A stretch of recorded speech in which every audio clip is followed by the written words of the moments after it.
All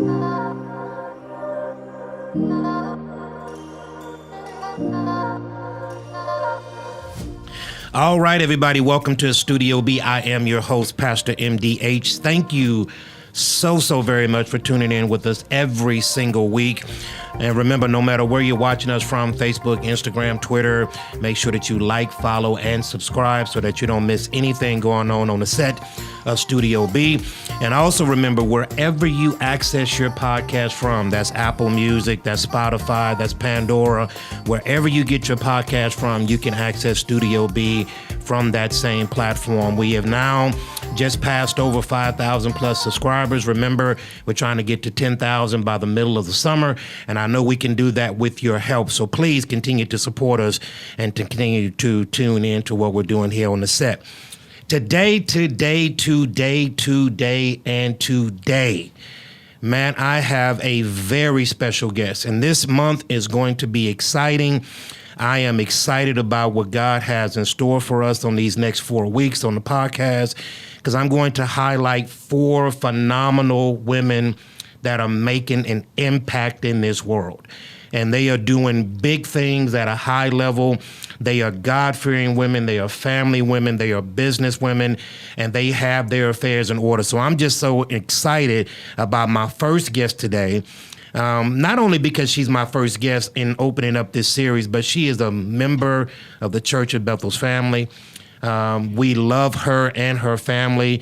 And so I want to introduce to some and present to others Miss LaToshia Norwood, MBA, PMP, Project Manager Professional, okay, Managing Partner of, now give me that. The funny thing is people try to make it so fancy. Okay. It's El Renee. El Renee, okay. I'll get ready to combine them. Oh, I know. Okay. It happens all the time. Managing Partner of Earl Renee and Associates, LLC, and you are...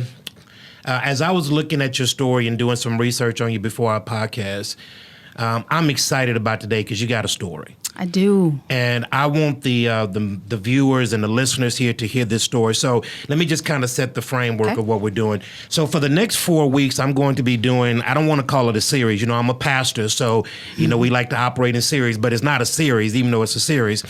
But it's called Normalizing Success.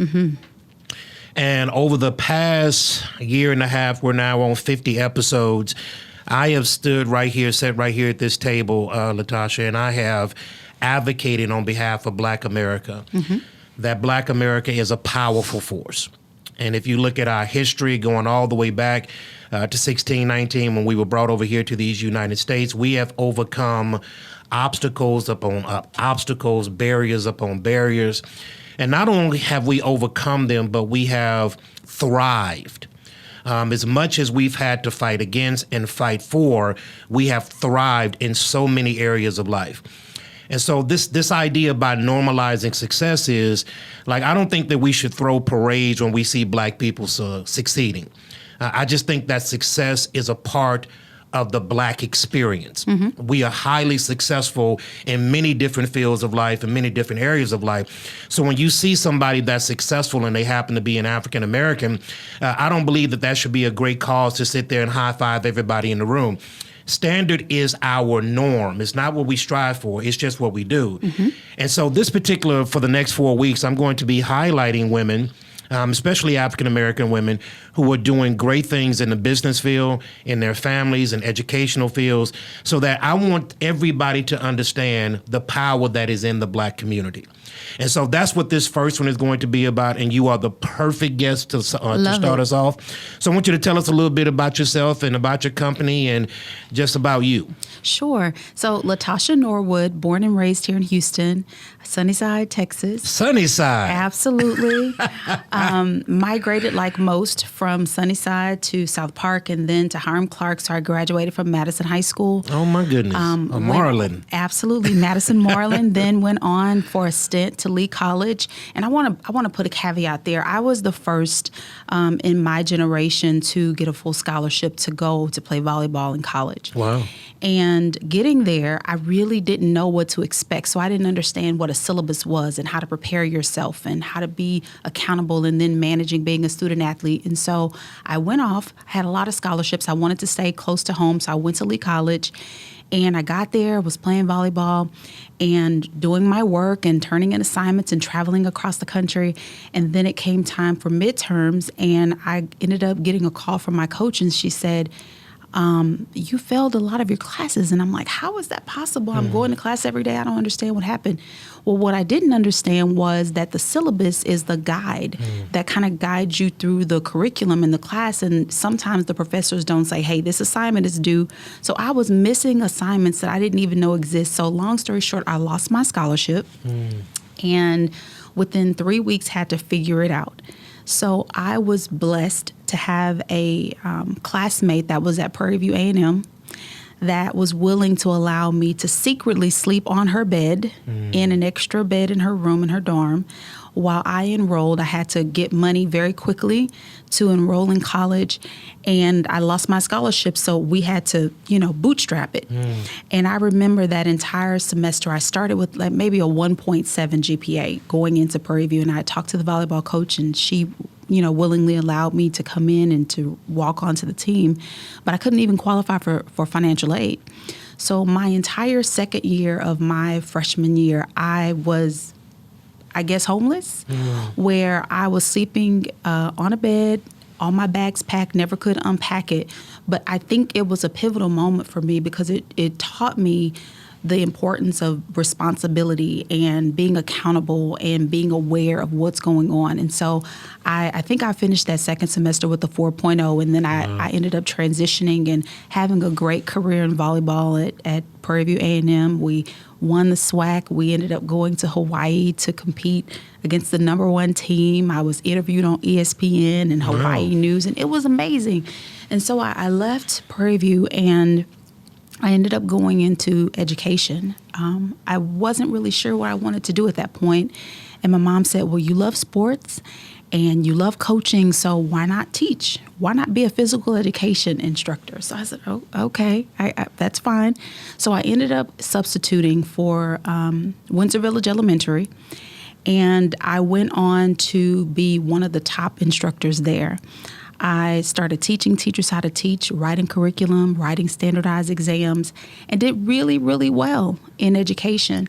And I ended up moving to Omaha, Nebraska, and I worked there for a little bit, and I realized, I have some gifts and talents that I'm not using.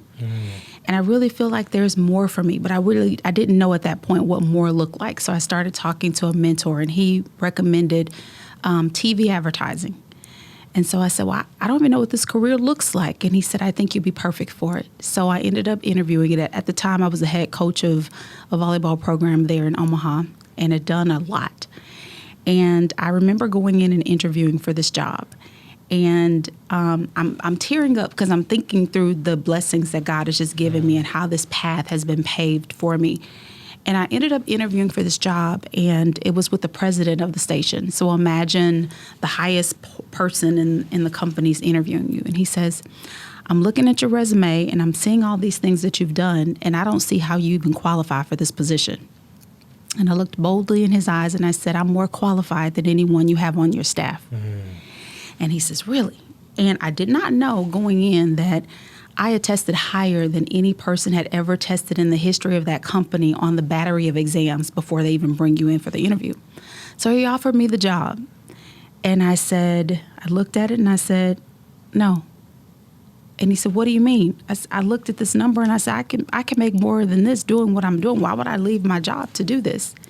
And he said, I want you to think about it. And I said, I already did. The answer is no.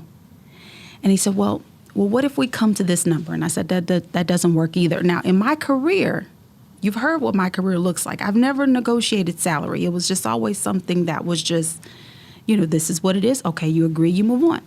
So I left, and he called my mentor and said, I want her, convince her to take this job. Wow. And he said, I promise you that if you take this job, that you'll double your salary every year. And in Omaha, Nebraska, there weren't a lot of people that looked like you and me. And there weren't any people in that department that looked like me. And I said, you know what? I'm willing to take a shot at this. So they met me at a number that I was comfortable with, and I left. And I transitioned into that career not knowing anything. I was so green. I was as green as the wall behind you. So green, just didn't know. And I'm so grateful that I took the leap because I was willing to bet on myself and to walk my faith and to know that I was going into the unknown and that ultimately God was in control. It helped me to get to my destiny of where I am right now. So when I ended up leaving that station, I came back home to Houston to work for Channel 11 for 7 years. Wow. And again, negotiated my salary, which again, we don't negotiate salaries, unfortunately. Women, and I've understood that minorities don't do a really good job of negotiating. Absolutely. Because we don't really have a marker or something that we can measure ourselves, a baseline to measure ourselves against, or even honoring and acknowledging our gifts and the experience that we bring. Even the boldness to say, I'm more qualified than anyone that you have. And I was, but I was willing to say it and to be confident in it. And so worked at Channel 11 for 7 years, reached that same, block in the road and said, I want more. I don't know what more looks like, but I know that I want more. So I started my company while still working full time at Channel 11. And I just started moonlighting, taking on any client that I could from every industry, from construction to entertainment to, anything I could touch. And then I made a decision that an opportunity was interesting enough that I was willing to take it. And so I did. I left Channel 11 and I worked for another company and I hated it. It was terrible. But it was a 6-figure salary that I wasn't willing to walk away from. So I decided I'm just going to stick it out and still work my business until it's time. Well, God said the time came sooner than what my time said. Mm-hmm. So one day I was working, newly married. My husband he was on his way to pick me up to take me to lunch. And I see this meeting pop up on my calendar that I didn't schedule. And at that time, I'd been working on projects and working with the largest companies that company worked with and doing amazing things, and had righted so many wrongs and just helped to really, bring some crazy projects back into alignment. And my manager brought me in, and there was another lady that was sitting in there. And I'm thinking, okay, hi, what's this meeting about? And not knowing that I was getting laid off after being there for about a year. And I remember just sitting there just shocked because I'd never been in that position before. And then the HR director said, well, you can reapply for your job on Monday. This is a mass layoff that we're doing, workforce reduction. I don't remember everything that she said. All I heard was you're fired. Yeah. So I said, do you mean I'm fired? And she said, no, this happens with the company. You can reapply. So I remember walking out of the building with my box and my husband's sitting outside waiting for me. And he said, whoa, what are you doing? I know you're not happy, but, are you quitting? And I said, no, I got fired. And he said, well, are you okay? And I said, I'm fine. And I think he thought I was having a nervous breakdown. He said, are you sure? And I said, yes. He said, do you still want to go to lunch? I said, listen, I've got to handle some stuff in there. You go ahead and go back to work. I'll handle this and I'll see you at home. So I get home. He calls me. He says, are you okay? And I said, yes. He said, well, what are you doing? I said, I'm on the internet. I'm looking for another job. And he said, why? And I said, well, we just bought a house. We just got married. We can't afford for me not to work. I'll have another job by Monday. And what he said to me was a pivotal point in my life and in my career. He said, close the computer. I don't think that's what God wants you to do. And I said, he didn't tell me that. And he said, God's got us and I've got us. Just take a minute. Just take a moment. Just stop. And breathe, huh? And breathe. He said, every time you feel like you want to look for a job, pick up your Bible and find a scripture and have Bible study and meditate on that. And it didn't dawn on me what God was doing and how he was using him to get to me so that he could show me what he already had for me. And that lasted for a little bit. And I said, listen, I need to find a job. This is not working. So I ended up interviewing for a company that was a really prominent company here in Houston. And they brought all their C-level executives in. They brought the person they wanted me to report to. They were going to create a position for me. And this was after a series of interviews. And I said, honey, this is a great company. It's not really what I feel like I want to do, but it's my foot in the door. So I go back and she's bringing all these binders in. She's showing me all these things that she wants me to do. And I looked at her and I said, listen, I have so much respect for you and your company, but I have to be honest. I would be bored out of my mind doing this. And I don't want to do this. I feel like you deserve to have someone who's going to be here and give you the longevity in the company that it deserves. And she said, nobody's ever said anything like that to me before. But if I can ever be a reference for you, if we can ever do anything or work with you, let us know. So I remember getting in my car and driving on my freeway. And I said, God, I'm hiring myself. I'm not going to try to prove to anybody else who I am or what I'm worth. I'm going to trust you, and I'm going to hire myself. And from that moment on, God has blessed me beyond to work with some of the largest and the oldest and the biggest and the craziest opportunities that I couldn't even write for myself. That's just how good God is. But it took all of those things. It took those stories. It took that path in order for me to receive and to continue to work really hard to know that God has something bigger and greater for me. Now, LaToshia, let me tell you that when you look at the journey, I think a lot of people are so focused on the destination that they forget the power of the journey, right? Mm-hmm. And the learning, the skill set, the building, the encouragement is not in the destination. It's in what it took to get you there. And there's a lot of meat on that bone that you just explained there. A lot of things in which we see when we talk about value, when they put that number in front of you and you said no to that number. And I think when you say that we don't negotiate, and I think it's not just from a necessary point of people just don't negotiate. They just don't know their value. Mm-hmm. So when you go to a job places a value on you and your time. Mm-hmm. And so they'll say you're worth $15 an hour. You know, we believe that your time in this company and this particular skill set is worth X. Well, when you don't know your value, you take anything that is given to you. Mm-hmm. And so that kind of that'll lend us to a place to where when you're looking at how you got to where you are and all the ebbs and flows that it took to get there, when you're seeing that where God and we're gonna make sure that we hone in on God, right? Because we can talk about the success, but had it not been for the hand of God over your life, none of this stuff would be possible. But tell me about the earliest visions of your life. Like, what did you see yourself doing? Did you always envision success? And did you come from a successful family? Were you surrounded by success? Was this just part of your everyday life? Like, what did that early childhood look like? So I will tell you this, and I say this often. I feel like I've been able to take the equity from everything that I've done, and I've rolled it into L. Renee and Associates. And I'll give you an example. When we purchase a home, the idea is that we're going to purchase it, we're going to take the equity out, we're going to roll it, and then we're going to continue to graduate into that next level. So my earliest memory of equity was in kindergarten. I would learn, I'd go to school, I would come home to my grandma's house, and everything I learned, I would create worksheets for my little cousins, and I would teach them everything I learned. I remember drawing worksheets that the banana equals 5 and the grapes equals 2 and the orange equals 7 and teaching them.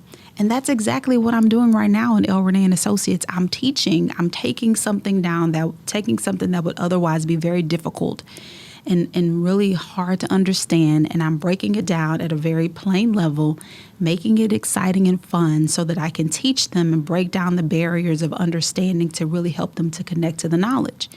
I did that in education, I did that in business development and sales, and I do it in project management. So for me, I've always felt a responsibility that every time I learn something, every time I'm introduced to something, I have a responsibility to share that with someone else. And that's carried me through every aspect of my career, from teaching to working in, media to now working in project management and building other businesses that I've been blessed to build over the years. So my earliest memory was probably at 5 or 6, helping to train and teach. And I love it. It's a gift. So, and I want to give a quick shout out there because you did go to Prairie View, so you're a Panther. Yes. Shout out to Prairie View. My daughter goes to Prairie View. Praise God for that. Yes. I see a lot of stuff going on right now in this climate, good and bad. Mm-hmm. A lot of tension on both sides. A lot of stuff going on. But I come from a family to where my mom had me when she was 16 years old. Mm-hmm. And I've told this story ad nauseum.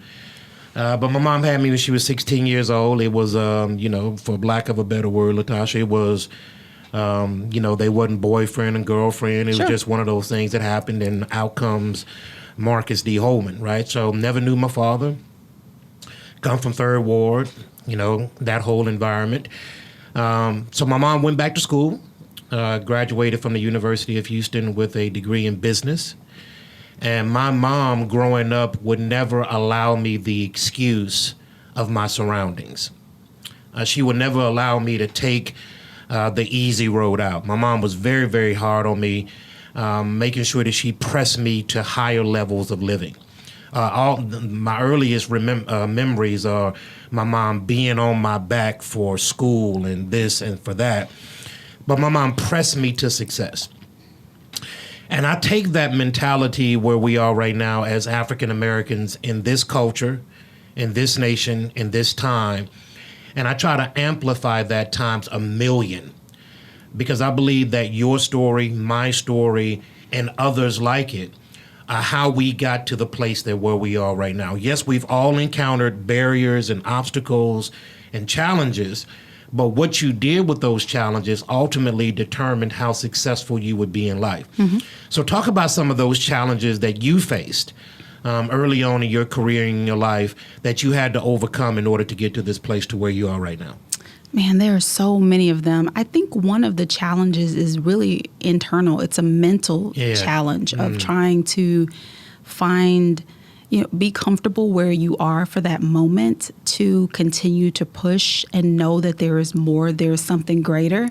There is an inner voice, and I say this often, the silence can be so loud. And I think we are so used to putting things around us, whether it's music or it's other people or now it's social media, to try to fill the space so that we don't have to deal in that quiet time. But I force myself sometimes just to be quiet and to be still so that I can hear and really understand what God's voice is.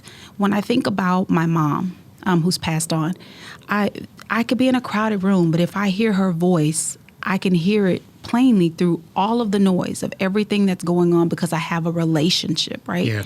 So for me, when I find myself in those points, whether it's a peak or a valley, where I feel like, I don't have my footing, I don't know what I'm doing, I'm not really sure what's the next move, I have to be quiet enough so that I can hear his voice. But in order for me to hear his voice, I have to have the relationship.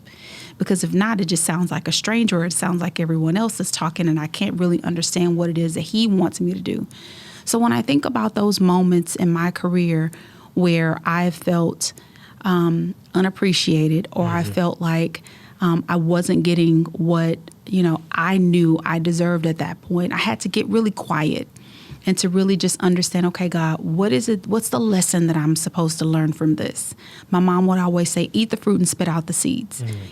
Take what's good, the stuff that's bad, toss it. Be careful where you toss the seeds, because if you water them, then they're going to grow a crop of something else. Absolutely. So, I can think of countless times in my career where I was challenged, or even now within my business, as an African-American woman in the industry that I'm in, there aren't a lot of us who are doing managing the types of projects and managing the type of businesses and accounts. And it takes a great deal of audacity to go in and not consider, what chair am I supposed to sit in, but to pull my chair up to the head of the table, or to be in the front of the room and know that I deserve to be there.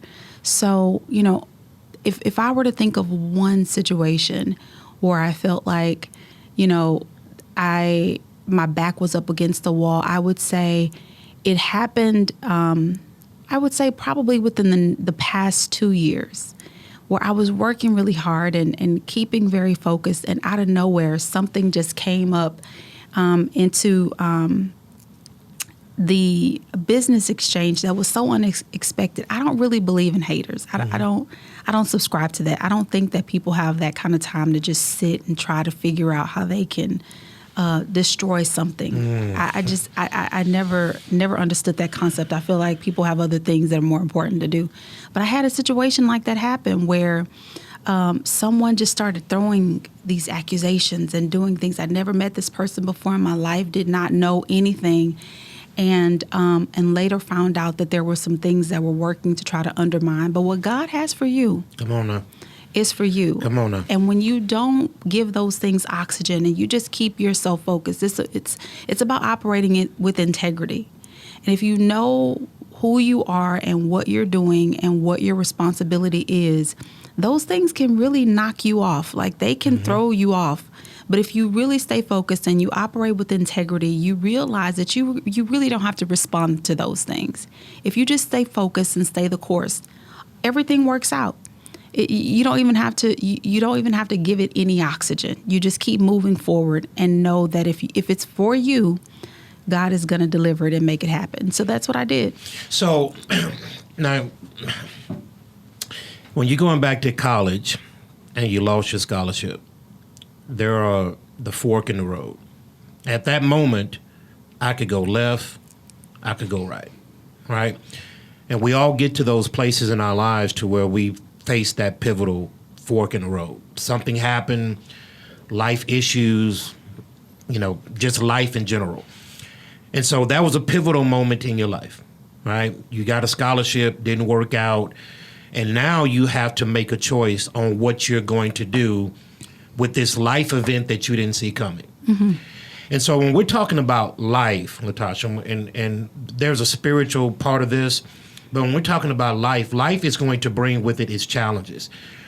Jesus said that it's going to rain on the just and the unjust, right? It's going to rain, whether you're walking with God or whether you're not walking with God. That's just life and what life brings.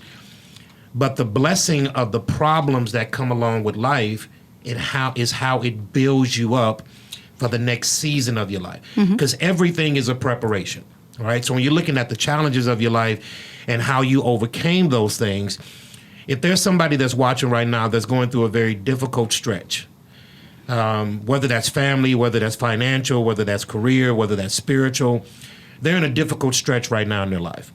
Like, what would you tell that person that's listening, that's going through life right now, something has hit them that they did not see coming, and now I have to respond to it? What's the encouraging word to that person right now?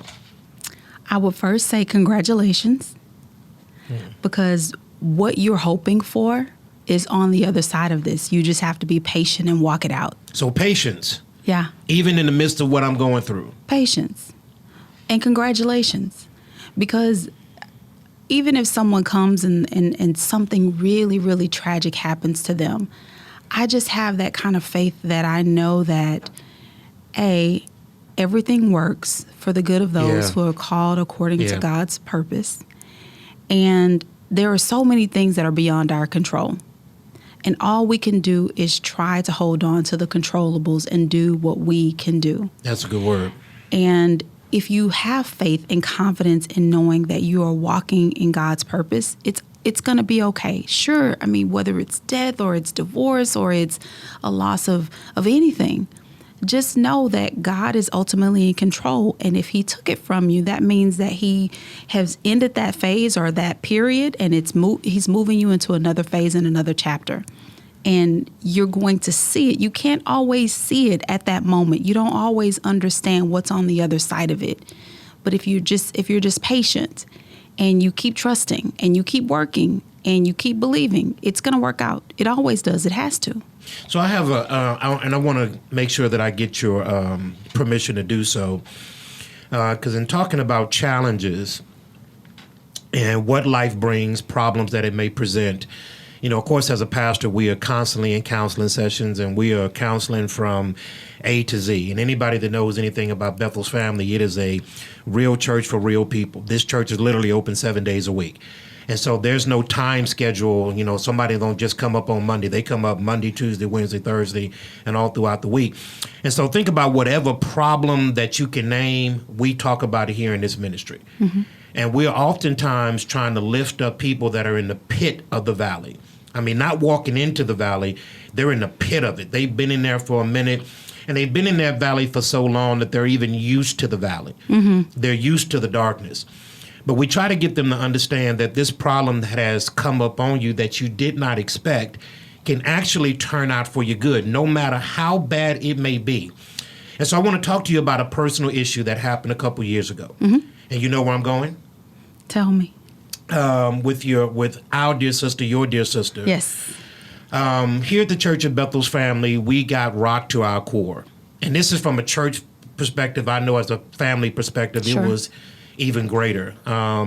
Valentine's Day 2018, I got a call from our pastor early in the morning that our dear and beloved Dr. LaTonya Earl had gotten into a tragic accident, car accident, and God had transitioned her to glory.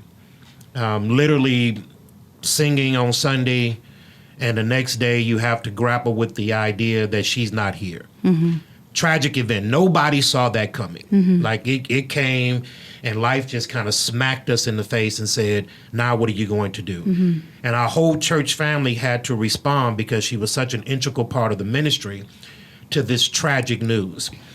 Now, as a family, I can only speculate that if we felt that way as a church family, sure, how much more intense that was as your family. Mm-hmm. So as you guys had to deal with that, what was that process like? How did you guys get through that event that was magnanimous, to say the least, yeah, how it just hit you head on and then just told you to deal with it? So how did the family, the Earl family, get through that particular situation? Yeah, so it feels like a long time ago, but it was only a year ago. Yeah. It was only a year ago. It was tough, to say the least. That was in 2019. It was 2020. 2020. Yes. That's right, because that was right before right COVID. Before COVID. Yes, you're right. Right sure before COVID. Right. Yeah. It feels like it was that long ago, but then it doesn't. It was just about a year ago. I remember getting a call that morning. It was Valentine's Day morning, mm-hmm, and my husband and I said, we're just going to take the day off. As a business owner, you never take the day off. Yeah. So I said, okay, we're going to take the day off, and we're going to drop Layla off at school, and we're just going to go and have lunch. We're going to hang out. We're going to have a good time. And I remember getting a call from one of my relatives, and she said, hey, have you talked to Tonya? And I said, no. And she said, okay, all right. And I said, well, what's going on? And she said, well, we've been trying to reach her. I don't know what's going on, but, I was just wondering if you've talked to her. And I said, well, no, talk to me. Tell me what's happening. And she said, well, I don't really know. I don't want to get you worked up. And at this point, I'm like, tell me what's mm-hmm. happening. And so she said, I don't know. And I could tell the hesitation in her voice. So I said, tell me what's going on. So she said, they said that she died. And I remember almost passed out. I was like, what? And she said, I don't know. And I'm like, okay. So I remember telling my husband, let's go drop Layla off. Let's go figure this out. And I started calling Wayne, her husband, and he wasn't answering. And we just kept calling. So we got here to Bethel's and to drop my daughter off at school. And I remember a couple of the attendees walked up, and they had a look on their face, and I'm like, why are they looking at me like this? And one of the attendants at her school looked at me, and she said, I'm so sorry. And I said, sorry for what? And Sister August just grabbed her really quick, and she said, no. Mm. And I started getting really nervous. So I said, okay. And then she said, Sister August says, well, Sister LaToshia, Pastor August wants you to come over to the church. He wants to talk to you. And I said, okay. I'm thinking, I don't know what he needs to talk to me about, but I need to go. So we drove over, and I don't know if they spoke to my husband at that point, because he's pretty much a rock when it comes to situations like that. He'll just try to help me usher through whatever it is. So we get over, and Pastor August meets me outside, and he opens his arms, and he says, Sister, I'm sorry. And I said, sorry for what? Mm. And he says, she's gone. And I just remember an emptiness. It was just a hollowness that I couldn't describe, and I just fell. And I did not know, I couldn't understand it. I didn't understand what happened. I didn't know any of the details. They just said, she's gone.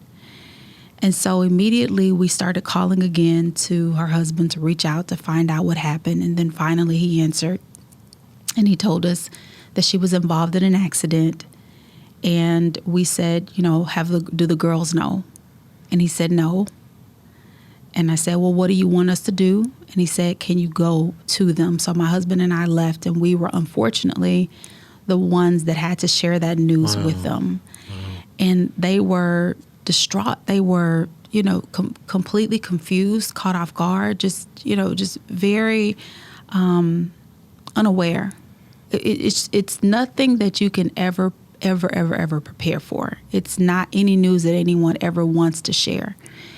And in that moment of hurt, I had to transition into being a strong force for them and helping them and coaching them through and helping them to understand, what this transition means and how much their mother really loved them and how much, she, was just a warrior. And to try at least for a moment to shift the narrative and to understand that although she's not physically here, she will always spiritually be here for them. And she represents so much. As much as she did for Bethel's family, she represents that for our family as well. She was this amazing God-fearing warrior that I was blessed to call sister. We had so many fun moments of our relationships that I reflect on. Just the Friday prior to her passing away, we all got together to go to dinner. And we all hung out and we laughed, we sang, we had a really great time.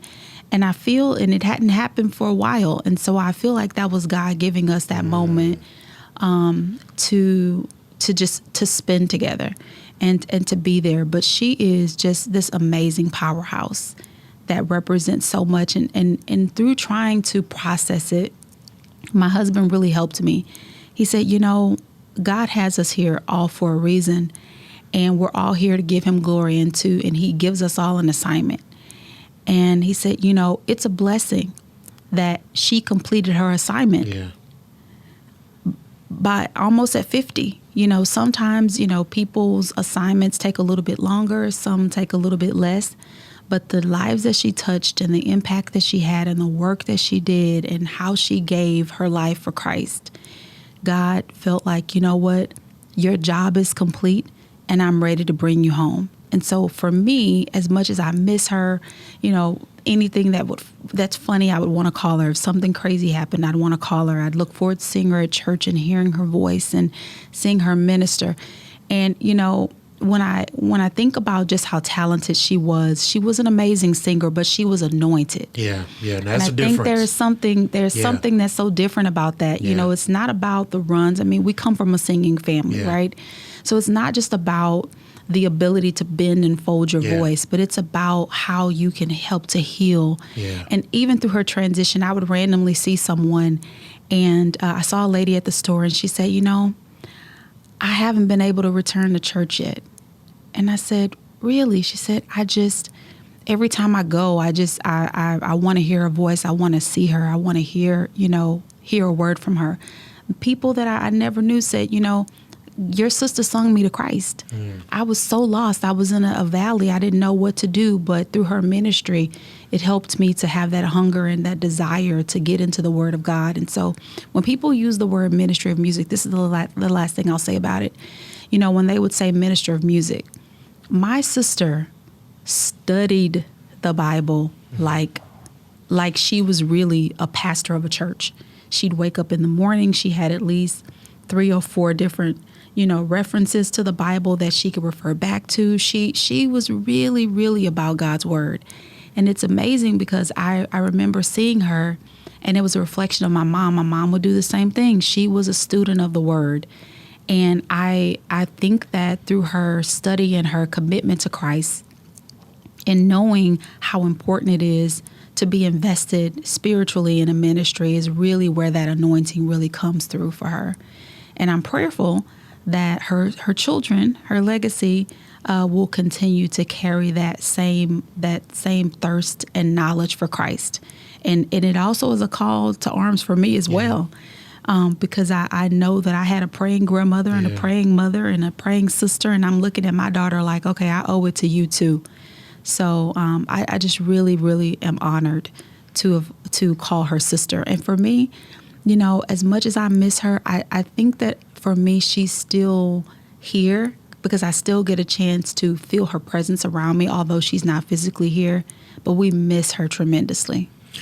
And LaToshia, the reason why I bring that up is because, again, as you are travailing through life, trying to do the best that you can do, there's no manuscript on life. Like, there's no book that's got chapter and verse that Tuesday, this is what's going to happen. Right. Like, you can't plan this stuff out.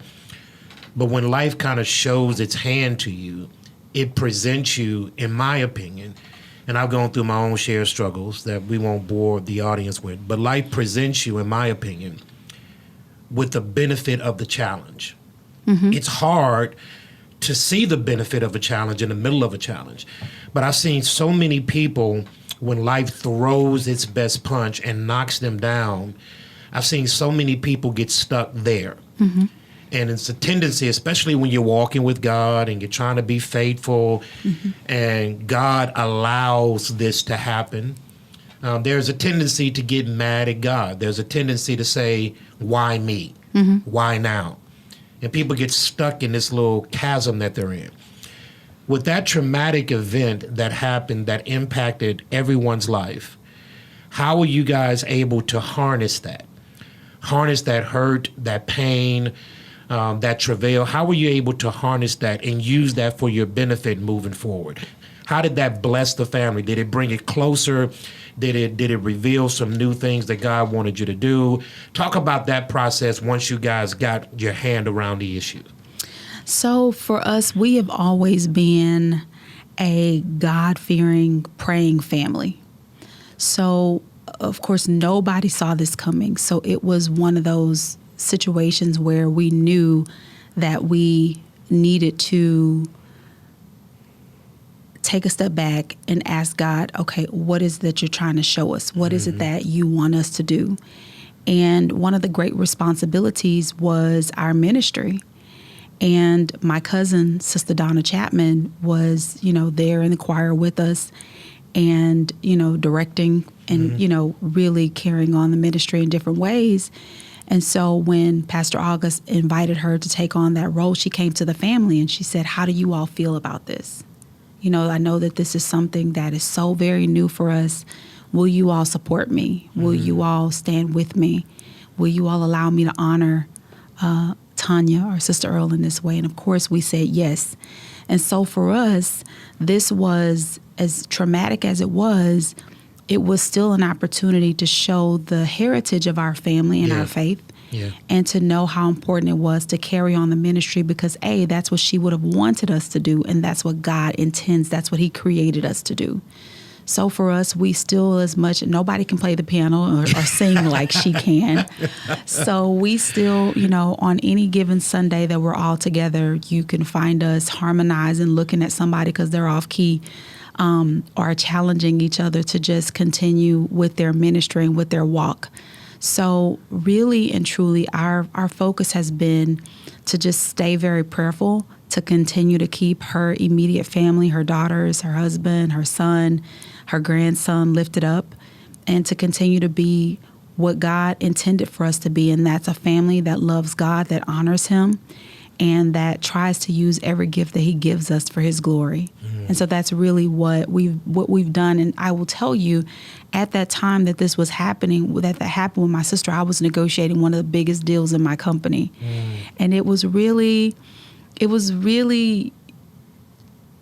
unbelievable how God showed up, because it was at that moment that you would have expected for me to be wallowing in the bed somewhere. And there were moments where I was paralyzed, but I could hear her voice. I could hear my mother's voice. I could look around me and see that, my responsibility was to keep going. So I actually used it as fuel to move me forward and to propel me through and to celebrate those wins with her and with my mom and with my family here on earth, knowing that I was able to make it happen even through some of the most critical times in my life. So I just thank God that he allowed me to have an amazing support system, my husband, my family, my team, to make sure that we were able to make it happen. But it would have been so much sweeter to have her here to celebrate with me.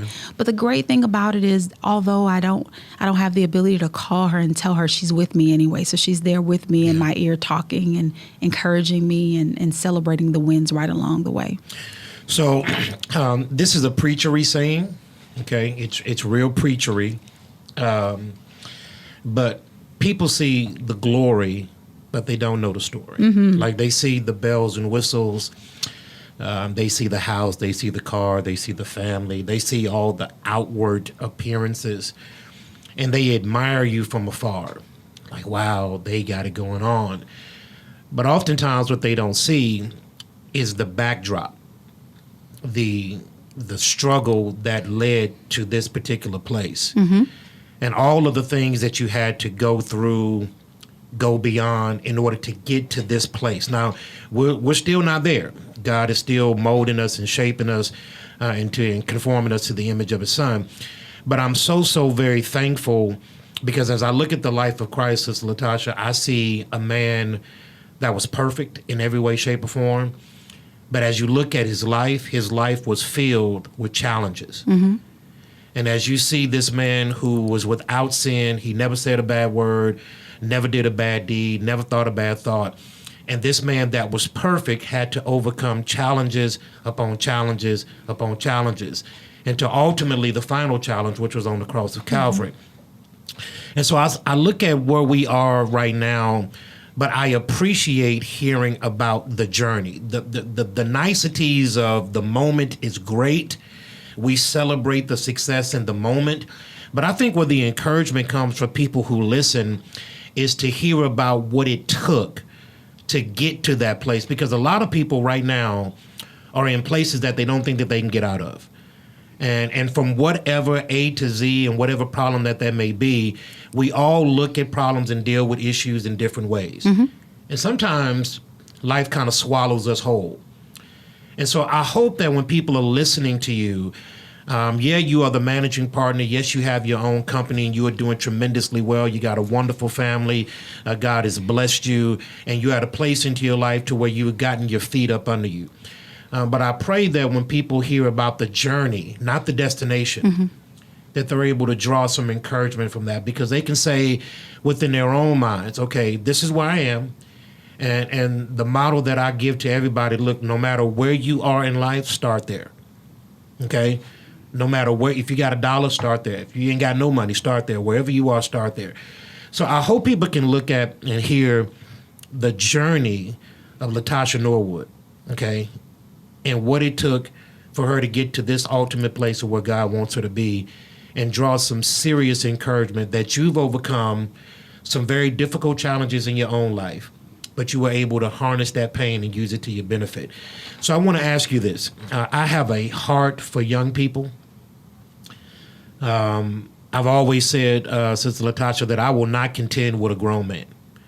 I'm not going to argue with anybody that's grown, because, you know, a grown man, a grown woman has already made up their mind. They're going to do what they're going to do. But if you give me a young person, I will contend with that person. I will walk with that person through the valleys and the struggles of life, because there is potential on the other side of that person. So you got a young person right now that, and our youth right now are going through things. I'm 48 years old this year. Our youth right now in 2021 are going through things that I myself in my youth never had to go through. Issues and challenges, social media, stuff that I never had to go through. So the youth right now are in a very, very vulnerable place. And I believe that one of the things that the church is not doing very well is we're not putting a lot of attention on our younger generation. So as that young person is listening right now, and that young person is watching right now, and they're listening to you, how would you encourage that young person, going back to your own early years, about where to start, how to continue on? What type of mindset should they have? What do I need to do in order to be the best that I can be? Like, what would you tell that person who's in the valley of life right now, and how would you encourage them? I would tell that person to do exactly what I did. Take a sheet of paper, rip it out, draw a line down the middle, write what you like and what you don't like, and just write it all down. Everything that you love to do, whether it's eating healthy or eating snacks or helping people or writing or, basketball, whatever that thing is that you enjoy doing, write it all down. On the other side, write down what you don't enjoy doing, whether it's homework or it's math or whatever it is, just write it down. And then take a step back. And everything on the like list, do more of that. Do it as much as you can. And then while you're going through that list, highlight some of those things that can maybe make a little bit of money. Maybe you like cutting hair. Maybe you like writing stories. Highlight those things because those could potentially be career opportunities for you. Now, the dislike list is also important. You got to ask yourself 3 questions on the dislikes. What can I do about this? Can I change it? How can I change this and maybe make it not so bad that I can sort of kind of shift it to the like column? Or is it something that I have no control over and I have to get over it? Like, you can't get a new mom or a new dad, right? There are some things that are constants. And then the other things are, I can totally eliminate this out of my life completely. I don't want to do this anymore. This doesn't bring me joy. And so when I did this for myself, I realized that there were some things that were in my life on my like column that I wasn't giving enough attention and that I needed to devote more time to, and things that could possibly be a career opportunity for me that I could monetize and make money. So if I'm looking at a new job that I want to go for, maybe I can find something that is on the like column that mirrors that. And maybe that's a career option that I could look at, or maybe add to my business or something else that brings me joy. Those things on my dislike column, I got to make some real decisions because there are some things that you can't control, and you have to accept it and realize, you know what, this is something that's a part of my journey. If I'm adopted, if there is something tragic happening that I have no control over, I've got to realize that, you know what, I got to put this in God's box. But these other areas that I can control, I will control them. The other thing that I would tell people, which I don't know that people do it a lot, is to create a vision board. Vision boards are really, really, really a great tool. It really helps you to see. There are different learning styles. Some people have to taste it. Some people have to say it. They have to hear it. They have to touch it. They have to see it. How do you connect, right? A vision board can be something that you either do digitally on the computer, maybe in PowerPoint, or maybe you go grab some magazines and you do it the old school way. You go to the dollar store, get one of those big posters for $1 and cut out pictures and words that represent what it is that you want. And post it somewhere where you see it all the time and that you can hold yourself accountable to it. But I'm going to take it a step forward.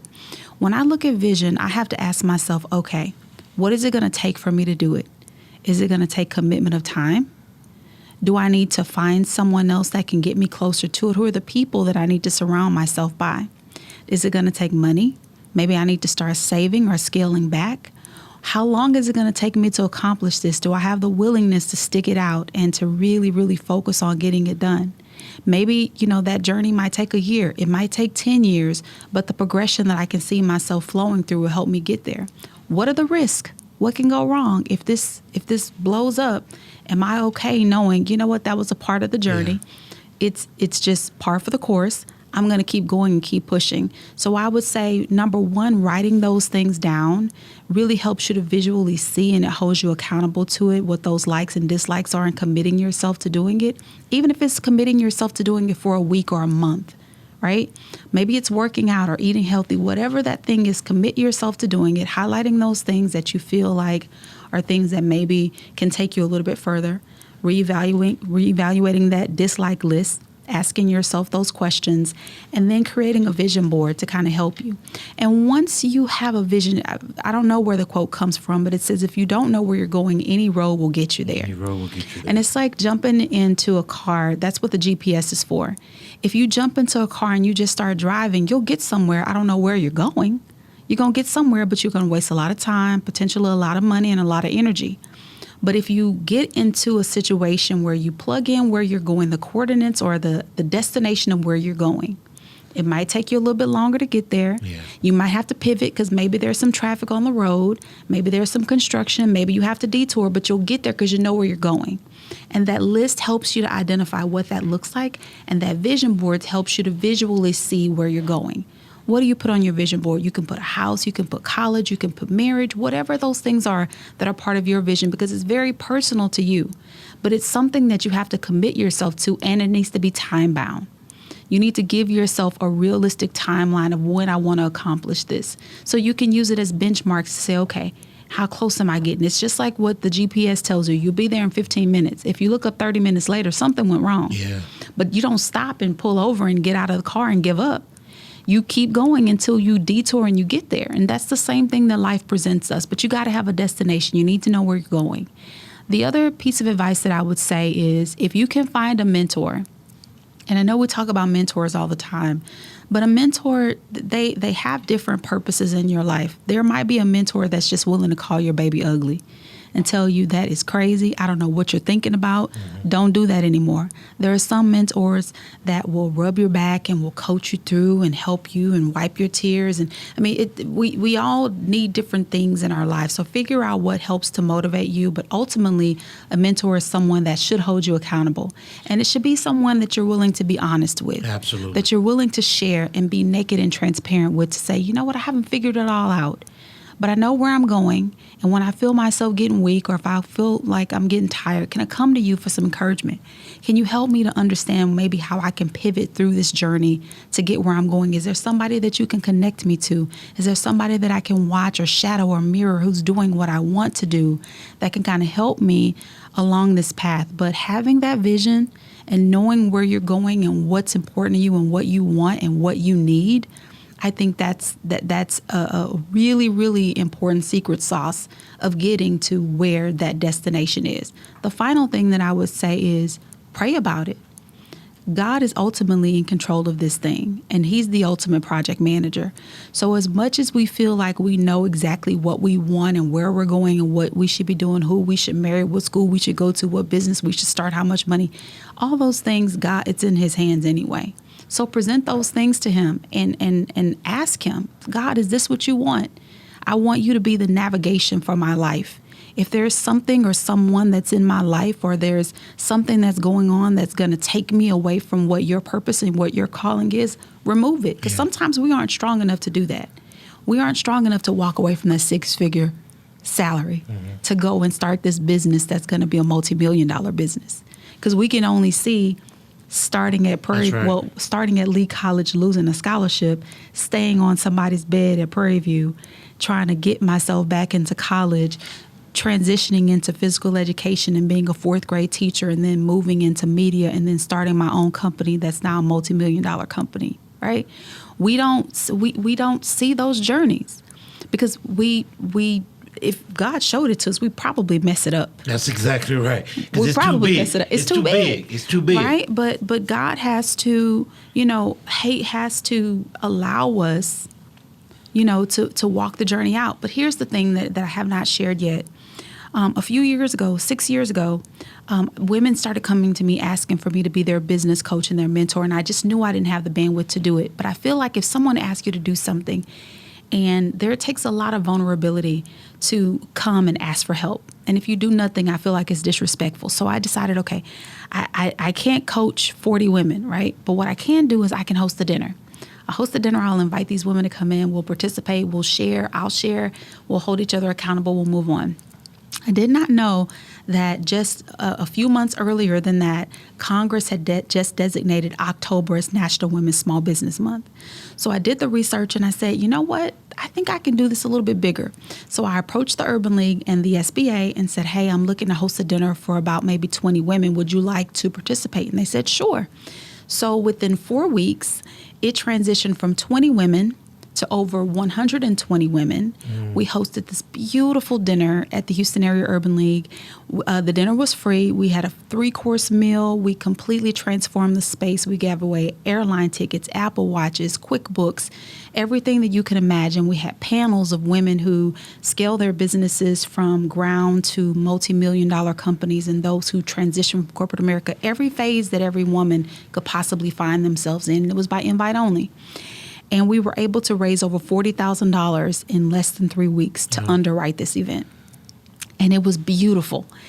And at the end of it, women were waiting for me to talk to me, and they said, LaToshia, I've never experienced anything like this before. I was waiting for the gotcha, the gimmick of who was going to try to sell me something, and it never happened. And they said, I'm used to people praying on me, to come and attend these events, and then they want us to buy into something. But this was amazing. I can't believe, I can't wait until next year. And I said, whoa. Next year, no. This was just one time we were hosting this dinner, and here we are 6 years later. We've transitioned it. The organization is called She Said, She Led, She Is.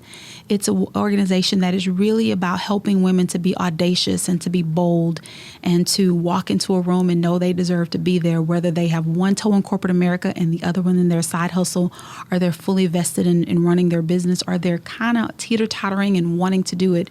And so every October, we have this big conference where we host workshops. We bring subject matter experts in. We've partnered with some of the biggest companies, and we bring all these experts in to teach women, to help them to understand what it means to grow and scale a business, or to start a business, or to get into contracting with government. And we've blessed thousands of women. And it's one of those things where I feel like, every time I clear a hurdle, I know that there's somebody who's probably right behind me that's going to approach that same hurdle. And it goes back to me being in 5th grade and learning how to do math and coming and creating those workshops for my grandmother at my grandmother's house. I'm still preparing those same worksheets for these women through She Said. Mm-hmm. I'm still saying, hey, I just learned this. Somebody else is probably going to be faced with this situation. Let's build this into our curriculum so that we can provide this type of coaching and training for women, so that when they do meet these obstacles, or when they are looking to scale their business, or they are looking to hire a team, or transition from 1099 to full-time employee, or hire employees, or offer them 401k or benefits and all those things, there's no manual that teaches you how to do that. And so that's what She Said gifts me to do. So it's a ministry. So we've been able to grow it from an LLC to now a foundation. And we just recently launched our advertising agency as well. So women who are looking to promote their businesses, they can now come to us. We will help them to cultivate and to craft their messaging and to get it on television, on billboard. And so if you're following this, everything that was a part of my journey, teaching, I'm still teaching. Mm-hmm. Doing advertising and marketing, I'm doing that within my business. Helping people to figure out how to put things together, I'm doing that in my business through project management. So that same place where I started of that equity and that journey that God allowed me to pivot through, negotiating and understanding what that means. One of our clients came to us, she had already negotiated her contract, and I said, send it to me. I looked at it and I said, no, this isn't a good contract. We can get you more. We ended up getting her over $50,000 of value built into the contract she had already agreed to. So that same table that I sat at when I was transitioning from education, negotiating my salary, I can still use those same techniques to negotiate on behalf of someone else to get them what I know they deserve. So it all fits together. So again, normalizing success. Mm-hmm. Black people have the acumen in whatever field that they may be participating in, not just to be in the room. And we got to get rid of this idea of just being in the room and being happy with being in the room. But it's about knowing your value, knowing what you bring to the table, your skill sets, your abilities. And all of this is amazing when you're looking at life, LaToshia, and you see how, the Bible is intertwined through life, and there's so many life principles that you look at. But then you look over here in the Word, and it's been there for 2,000 years. The book of Habakkuk says to write the vision and make it plain. Mm-hmm. Putting black ink on white paper. In my years as a financial advisor, I would always tell people this: you got to know the numbers. If you don't know the numbers, then nothing will happen if you don't know the numbers. And as I was looking at African American women, and they are starting right now 1,500 businesses every single week in America. Mm-hmm. 1,500 are started by African American women. 1,500 businesses every single week are started by African Americans. They create 1.2 million jobs in America. Mm-hmm.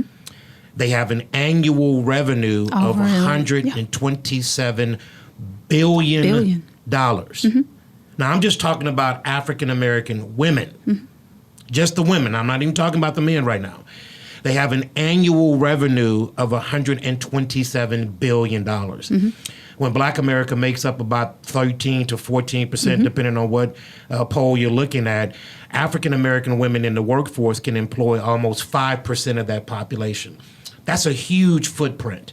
Right now, I know that it's well below our counterparts, and I understand that theirs is almost $11 trillion, so there's a huge gap that we have to make up. But there are ways in which we can close that financial gap. And my heart, LaToshia, my heart is one of the quickest ways to close the economic gap between the have and the have-nots is through education. One of the ways that you close this gap, and the quickest way to close that gap, is through education. So I want to give you this last word. Our time is really shot by very, very quickly. I want to give you this last word because I think it's important that people understand that success is not something that we are high-fiving everybody about. It's just what we do. And once God has given us the opportunity to participate in whatever field or endeavor we may be in, we will succeed in that field.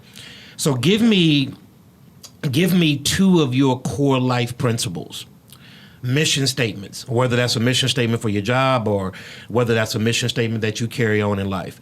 Those two core principles or mission statements that keeps you doing what you're doing now. What are those? You know what? I would say it's just one. And it's the advice that my mother gave me. And it's eat the fruit and spit out the seeds. In every situation, there's always a lesson. There's always something that you can learn. There's something that can be used as fuel to get you to the next thing. And so in every situation that has happened in my life, I have to take a step back and say, okay, God, what's the lesson? What's the lesson for me? How can I use this? How can I learn from this? How can I grow from this? And the seeds are what I get a chance to share to help prepare the next person that's going to follow in the journey behind me. So I know that, it's a part of life that there are going to be ebbs and flows and there are going to be good and bad things that come from it.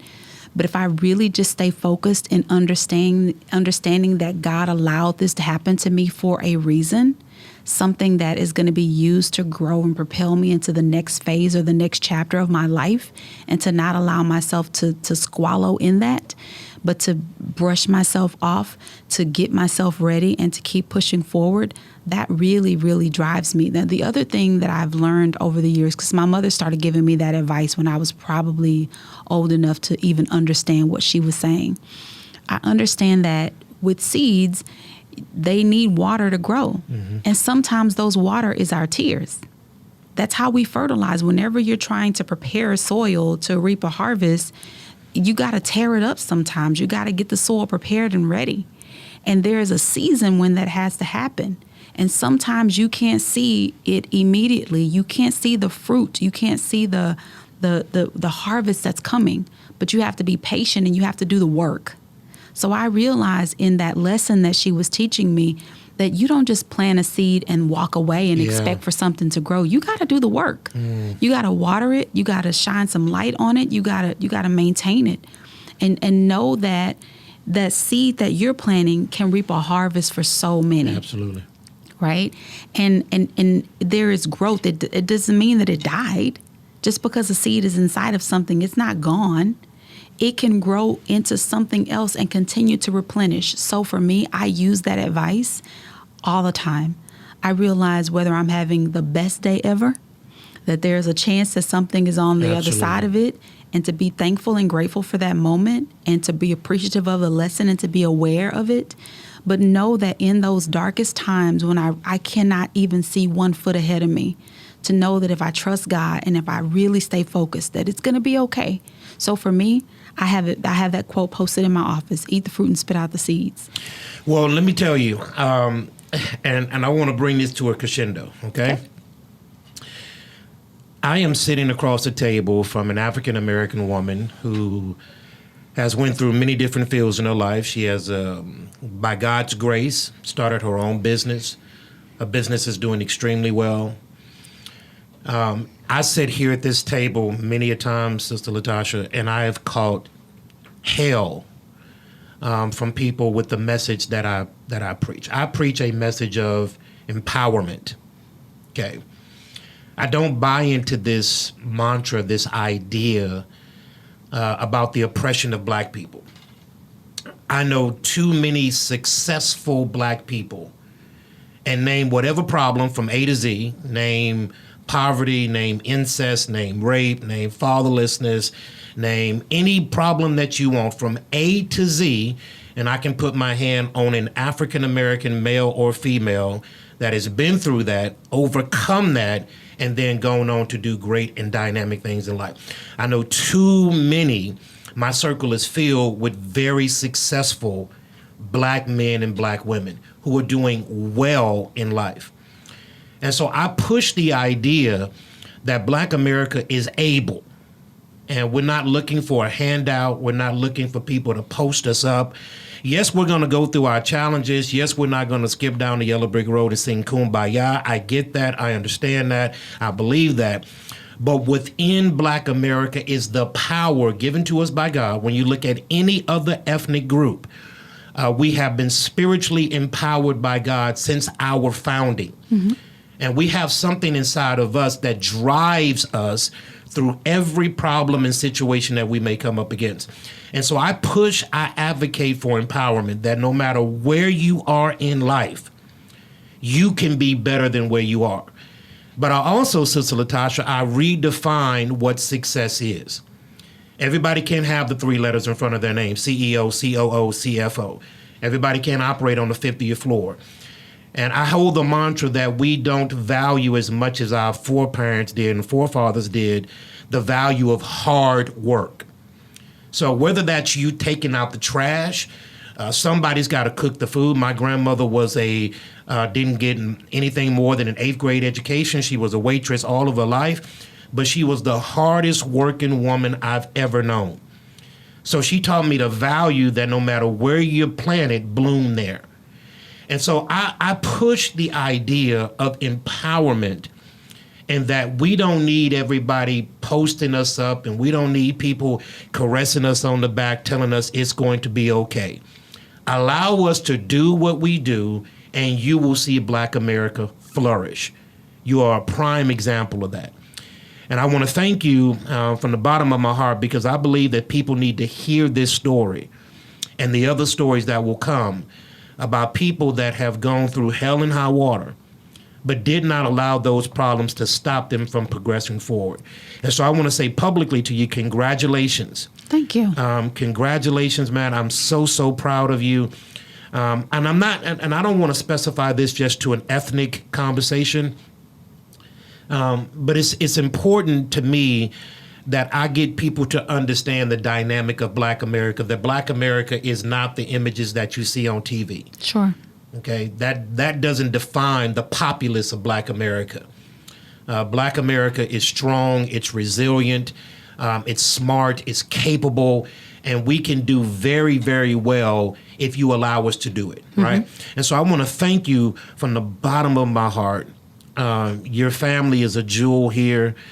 And I believe that, as Pastor August always said, I'm going to steal this from him, I'm giving him credit, the best for you is yet to come. Thank you. The best for you is yet to come. I receive it.